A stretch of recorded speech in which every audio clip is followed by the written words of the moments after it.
What's up, everybody? So, I've got a lot of information to cover today, so let's just jump right into it. If you haven't already subscribed, please do so. Like the video, comment, share it with people that need to see this information, all that stuff. So, anyways, the crisis of mental health. Buckle up. All right. So, what prompted me to make this topic for you guys today?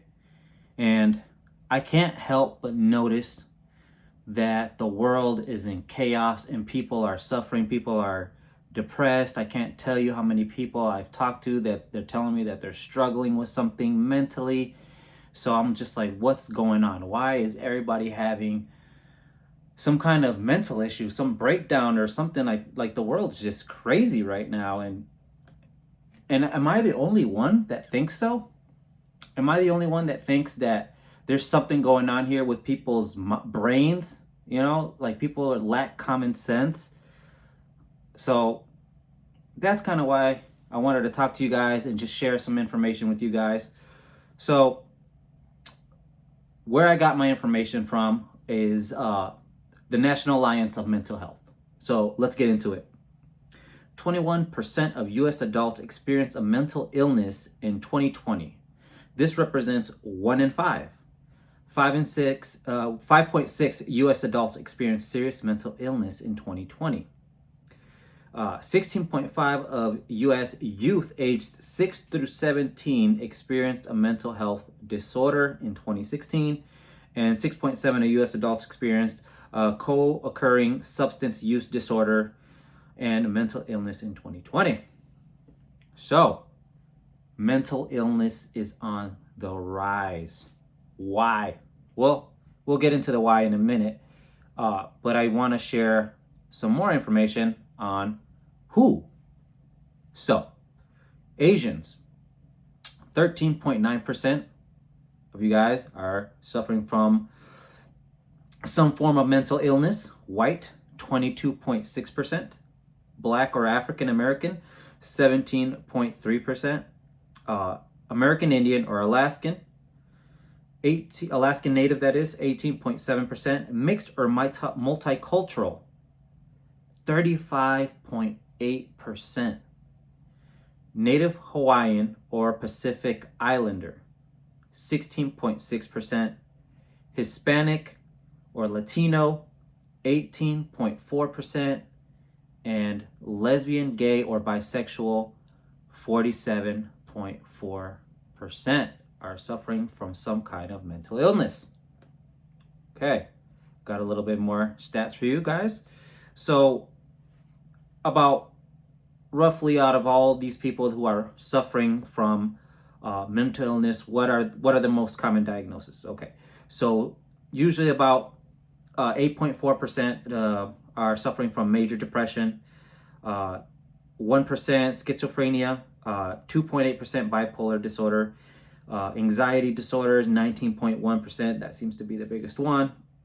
Post-traumatic stress disorder, 3.6%, and obsessive compulsive disorder, 1.2%. Borderline personality disorder, 1.4%. So, it seems like anxiety and depression are usually the main causes of mental illness, at least so far in the United States. It might differ from where you're from, but this is what I'm looking at right now. So, who gets treatment? All right. Males, 37.4% of males get treatment. 51.2% of females get treatment. So, women are getting more help than men in that department. Lesbian, gay, or bisexual, 54.3% get help. Asian, 20%. White, 51%. Black, African American, 37%. Mixed, multicultural, 43%. Hispanic, Latino, 35%. So it seems like people are not really getting the help they need when they're suffering from some kind of mental illness. 11 of US adults with mental illness had no insurance coverage in 2020. 11.3% of US adults with serious mental illness had no insurance coverage. 155 million people live in a designated mental health professional shortage area. Okay. People with depression have a 40% higher risk of developing cardiovascular and metabolic diseases. So it affects your metabolism. 32% of US adults with mental illness also experienced substance use disorder in 2020. So that's very interesting. The rate of unemployment is higher in US adults who have a mental illness, 6.4% compared to those who do not, 5.1%. High school students with significant symptoms of depression are more than twice as likely to drop out compared to their peers. Students age 6 through 17 with mental, emotional, or behavioral concerns are 3 times more likely to repeat a grade. And I have here the suicide stats. Suicide is the second leading cause of death among people aged 10 to 14, and third leading cause of death among those 15 to 24 in the United States. Suicide is the 12th leading cause of death overall in the United States. 46% of people who die by suicide had diagnosed with mental health condition. 90% of people who die from suicide have experienced symptoms of mental health condition, according to the interviews with family and friends and medical professionals. Lesbian, gay, and bisexual youth are nearly 4 times more likely to attempt suicide than straight youth. 79% of people who die by suicide are male. But I do know that women attempt more suicide, but men tend to be more successful at it, unfortunately. Transgender adults are nearly 9 times more likely to attempt suicide at some point in their lifetime compared to the general population. Okay, so now we know who is suffering from mental health. I guess the important question now is why? Why are people suffering from mental health issues? Okay. According to the health.com, social media is estimated that 72% of Americans use social media. According to the research, it's shown that there are some downsides to social media, especially as it relates to mental health. Unhealthy behaviors associated with social media use include comparing oneself excessively to others and experiencing the fear of missing out, or FOMO. Okay. That said, many students have linked social media use to poor mental health outcomes, especially among young people. Youth found that excessive time spent using social media was associated with depression, anxiety, psychological distress. So, too much social media will make you depressed. Take a break. Isolation and loneliness. Isolation can also cause loneliness, including depression, anxiety. The pandemic increased isolation. It was already increasing in the general population due to societal trends like decreased community involvement, fewer people getting married, and having children. Older people are increased risk for loneliness as they are more likely to face challenges such as living alone, losing loved ones, and coping with chronic illness.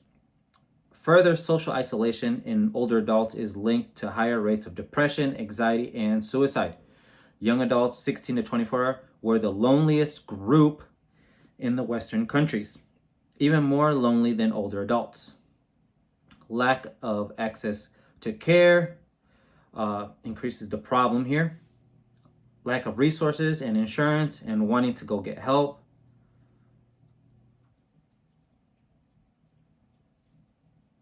So, all right. So now we know who, why. Let's figure out some solutions. Okay.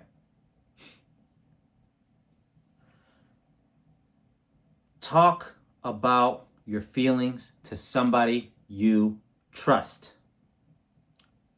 Get good night's sleep. Eat well, stay active, practice mindfulness, a way to be fully engaged in the present, in the moment, and keep in touch with friends and family. All right. We reached the end of the video, guys. Like always, I always give you guys my opinion at the end. So, I think one of the reasons why people are suffering from mental illness is, in fact, they're too attached to a screen. Okay? Rather that be television, their phone, computer, video games. They are basically plugging themselves in and not socializing. They're literally sedating themselves. I think their virtual world brings them more joy than the actual real world, right? Like if you have a really crappy life and you go home and you play in video games, not that there's anything wrong with playing video games. Go ahead, play video games. I don't care. I play video games too, but I'm just saying, if video games, just for an example, are your escape from your crappy life, you need to get up off your butt and fix your crappy life and make it more enjoyable. Okay? There's a whole world out there that has a whole bunch of awesome, great, fantastic things that you can do, filled with a whole bunch of cool people as well.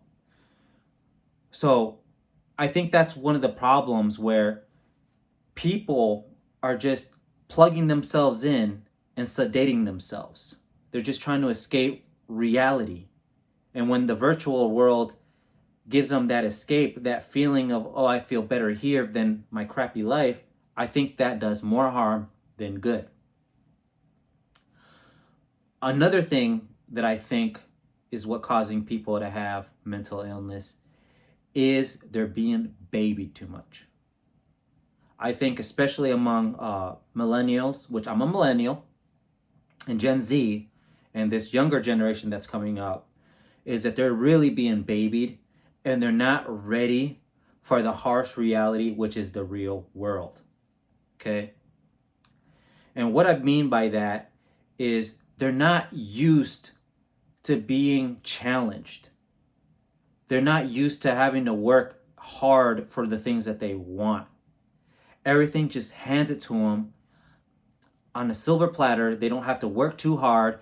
And if someone challenges their ideals, their ideas, somehow that's seen as abuse. And when you when you're an adult and you get out into the real world, ain't nobody handing you nothing. And ain't nobody out here being nice. There are some. But it's once you realize that the world isn't sunshine and rainbows, it's kind of a slap to the face. And some people can't hack it. They just can't accept the reality that life is challenging, and you're going to have some resilience to overcome it. Because there's some horrible people out here, unfortunately, and you have to be ready to overcome that. You have to be ready to face those challenges. And when people are babying you throughout life and not getting you ready for what the world is really like, I think that does more harm than good. And I'm not saying that people should be bullied, but I think people need to be told the truth more often than not. People need to be told the uncomfortable truth so that they are ready and more prepared for what's to come later down the road. And I think that's one of the biggest problems we face in today's society, is that people, they don't want to hear the truth. They don't want to be criticized. And I remember I had this back and forth with somebody online where they're like, oh, all we do is get criticized. And I'm like, if you were used to criticism, you would realize that it's not anything personal. You wouldn't be getting emotionally triggered if you were used to criticism. You would be able to take that information. If it's useful to you, then you take it in. If it's not any use to you, let it roll off your shoulder. People are not used to taking criticism, okay? And this is one of the biggest problems that we face today, is that you can't tell anybody nothing without them getting butthurt. And in order for us to move forward, we need to be able to be mindful of this, because it'd be great. It would be the perfect world if everybody was nice, but that's not our world. That's not reality. There are some bad people out here. And you need to be able to be mentally strong enough to overcome that. And I'm not saying it's okay to bully, and I'm not saying it's good to say mean things to people, but you have to look at the intention behind it. Because, and that's why I said it's very important to have a father figure to give you that tough love, or a male figure in your life in general that would give you that tough love to let you know how things actually work, and know the world isn't sunshine and rainbows. So with that being said, that pretty much sums it up for this video, guys. I wanted to keep it short. I had a lot of information, and I wanted to keep it short for you guys. But hopefully you found this useful. Like always, please like the video, comment, subscribe. I'll see you in the next one.